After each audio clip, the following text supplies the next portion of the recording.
times 6.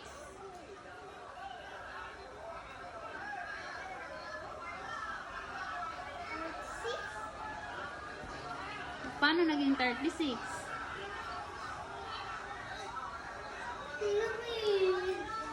Kasi ang 4 times 4 equals 16, di ba?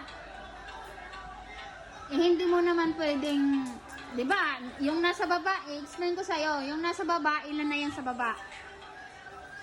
2. So, hindi mo naman pwedeng itabi yung 2 at saka 16, di ba? So, ang 1, ipa-plus mo sa 2. Kaya, yun ay magiging 3. Magiging 36 siya. Tama? Nakuha mo? Nakuha mo? Oh, very good. Oh, ito na 5. Nasaan na yung 5? Oh. Oh, ikaw na next. Oh.